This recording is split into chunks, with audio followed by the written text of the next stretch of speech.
एक वक्त का किस्सा है। एक गांव में बिट्टू नाम का लड़का तंदूर पर रोटियां लगाया करता था। तंदूर का मालिक बिट्टू को 1000 दिहाड़ी देता था, जिससे बिट्टू और उसकी माँ अपना गुजारा करते थे। अगले दिन बिट्टू तंदूर पर रोटियां लगा रहा होता है तो कुछ ग्राहक बिट्टू के पास आते हैं। बिट्टू मुझे 100 रोटियां बना दो और हर रोटियां जलाना मत, वरना तेरी खैर नहीं।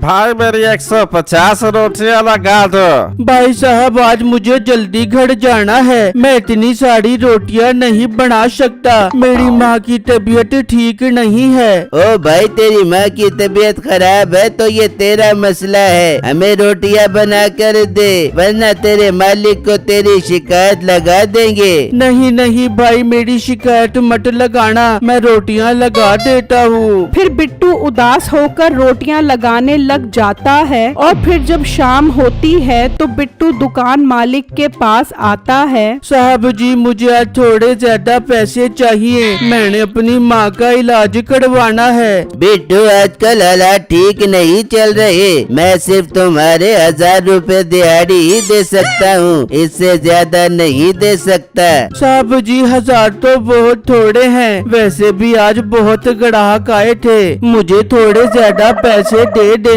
वैसे भी मैं पैसे आपसे उधार मांग रहा हूँ, अगली तनख्वाह पर काट लेना। देख बिट्टू तुम्हारी 1000 दिहाड़ी है, वो लेने हैं तो लो वरना ये भी नहीं मिलेंगे। नहीं नहीं साहब जी ऐसी बातें मत करे, मुझे 1000 रुपए ही दे दे। फिर बिट्टू अपनी दिहाड़ी लेकर वहाँ से चला जाता है, जबकि उसी गांव में मीठे नाम का लड़का अपने दोस्तों के साथ मिलकर परिंदों का शिकार करता था और उन्हें महंगे दामों बेच दिया करता था। एक दिन वो जंगल में परिंदों का शिकार करने के लिए जाल लगा देते हैं। काफी देर इंतजार करने के बाद वहाँ पर एक बहुत खूबसूरत मोर आ जाता है। अरे वाह क्या खूबसूरत मोर है, इसका शिकार तो मैं ही करूँगा। नहीं मीठे इसका शिकार मैं करूँगा, ये मोर मेरा है। वो बहस में मसरूफ होते हैं कि वो मोर उड़ जाता है। मीठा जल्दी से उस मोर पर गोली चला देता है,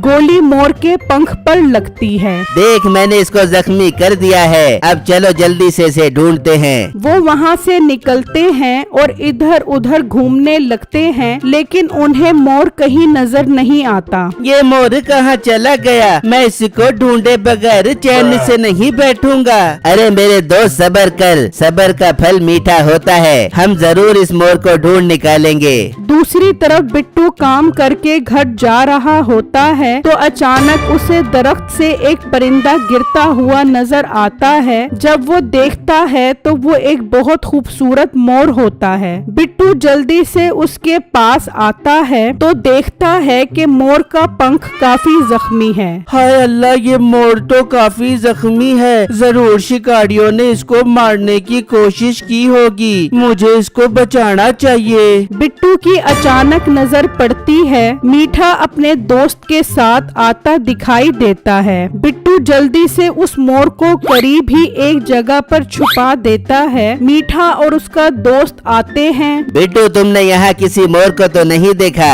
नहीं मीठे भाई मैंने किसी मोर को नहीं देखा। मोटे सच सच बता, वो मोर हमारा है, हमने उसका शिकार किया है। तुझे हमेशा हमारे शिकार किए हुए परिंदों से हमदर्दी होती है, इसलिए बोल रहा हूँ अगर वो मोर नजर आए तो हमें दे दी। मीठे भाई अगर मुझे मोर नजर आया तो मैं आपको दे दूंगा। अच्छा मैं चलता हूँ। ये कहकर बिट्टू वहाँ से चला जाता है और छुपकर मीठा और उसके दोस्त के जाने का इंतजार करता है। और जब मीठा और उसका दोस्त वहाँ से जाते हैं तो बिट्टू जल्दी से उस मोर को उठाता है और घर ले आता है। माँ जी ये मोर मुझे जख्मी हालत में मिला है, हमें इसका इलाज करना होगा ताकि ये फिर से उड़ने के काबिल हो जाए। फिर बिट्टू उसकी मरहम पट्टी करता है और उसे दाना डालता है। मोर जल्दी से वो दाना खाने लग जाता है। फिर जब सुबह होती है, माँ जी इस मोर का अच्छे से ध्यान रखना, ये ठीक से उड़ नहीं सकता, इसलिए इसको बाहर जाने मत देना वरना वो शिकारी इसको पकड़ लेंगे।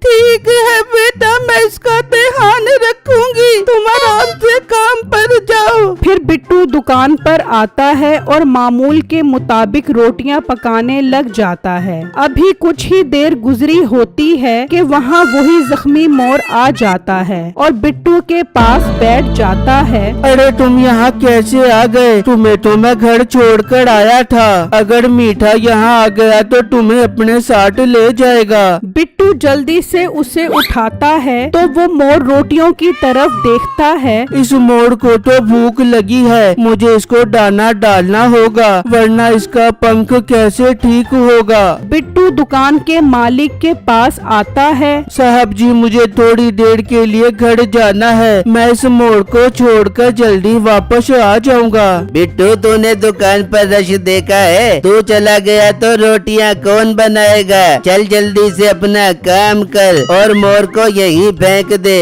बिट्टू उदास होकर दोबारा रोटियां बनाने लग जाता है। मोर बिट्टू की पकी हुई रोटियां खाने लग जाता है। अरे भाई, और कितनी देर है रोटियों में? बिट्टू जब देखता है तो मोर सारी रोटियां खा गया होता है। भाई साहब, वो रोटियां तो मेरा मोर खा गया, मैं आपको जल्दी से और रोटियां बना देता हूँ। ये क्या बात हुई? पिछले घंटे से इंतजार कर रहा हूँ, इतनी गर्मी में मजीद सब्र नहीं कर सकता। अभी जाकर तुम्हारे मालिक को शिकायत करता हूँ, अपने परिंदे घर छोड़कर आया करो। वो ग्राहक मालिक के पास आता है। मैं इतनी गर्मी में इतनी देर से इंतजार कर रहा हूँ और तुम्हारे मुलाजिम के मोर ने सारी रोटियाँ खा ली। मेरे पैसे वापस करो, मैं कहीं और से रोटियाँ ले लूँगा। दुकान मालिक गुस्से में बिट्टू के पास आता है। तेरे इस मोर की वजह से मेरे सारे ग्राहक खराब हो रहे हैं। दूसरी बार ग्राहक तुम्हारी शिकायत लेकर आया था। साहब जी, मुझे माफ कर दे, मैं इस मोर को कल से बंद करके आऊँगा। इसको भूख लगी थी इसलिए इसने रोटियां खा ली। मैं मजीद बर्दाश्त नहीं कर सकता। तू अपना मोर लेकर यहाँ से निकल और कल से काम पर आने की जरूरत नहीं है। मालिक, ये आप क्या कह रहे हो? मुझे नौकरी से निकाल दोगे तो मैं क्या करूँगा? मेरी माँ बहुत बीमार है, मैंने उसके इलाज के पैसे जमा करने हैं। वो सब मेरा मसला नहीं है, जहाँ मर्जी से इलाज करवा।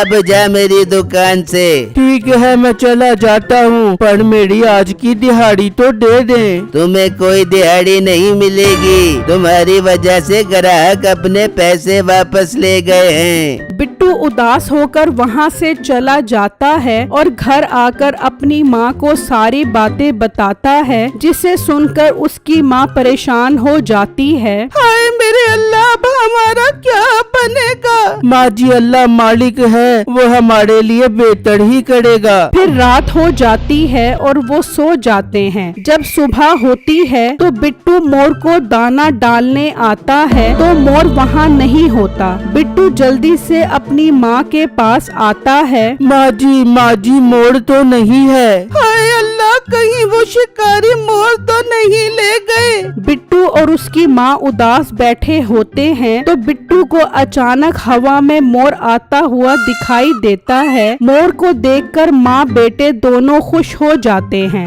बिट्टू की नजर मोर के पाँव पर पड़ती है तो उसके पाँव में 5000 का नोट होता है। माँ जी, वो देखो, मोर के पाँव में 5000 का नोट है। अब मैं इन पैसों से आपका इलाज करवाऊंगा। अभी कुछ ही देर गुजरती है। मीठा अपने दोस्त के साथ आ जाता है और वो मोर को देख लेते हैं। ओ मोटे पेट वाले गेंडे, ये हमारा मोर तेरे पास क्या कर रहा है? चल कम्मू, इस मोर को उठा। नहीं मीठे भाई, ये मोर मैं आपको नहीं लेकर जाने दूंगा। तुम इस पर जुल्म करके इसको मार दोगे। चुप कर मोटे गेंडे, चल कम्मू, इस मोर को उठा ले। फिर वो मोर की तरफ जाने लगते हैं तो मोर उन पर हमला कर देता है। वो दोनों डर कर भाग जाते हैं। तभी तंदूर वाला वहाँ पर आ जाता है। बिट्टू, मैं लुट गया, मैं बर्बाद हो गया, मुझे माफ कर दो। मैंने तुम्हारे पैसे नहीं दिए और आज मेरे पैसे चोरी हो गए। इतनी जल्दी मैं दूसरा बंदा कहाँ से लाऊंगा? तुम मेहरबानी करके काम पर वापस आ जाओ। आइंदा के बाद मैं तुम्हारे पैसे नहीं खाऊंगा। ये सुनकर बिट्टू को उस पर तरस आ जाता है और वो उसके पैसे वापस दे देता है और बिट्टू दुकानदार को सारी बातें बताता है। वाह बेटू, ये मोर तो तुम्हारा बहुत वफादार है। तुम कल से इसे भी दुकान पर लेकर आना। अब तुम्हारे माँ के इलाज की जिम्मेदारी मैं उठाऊंगा। फिर बिट्टू खुशी खुशी दोबारा तंदूर पर रोटियां लगाने लग जाता है।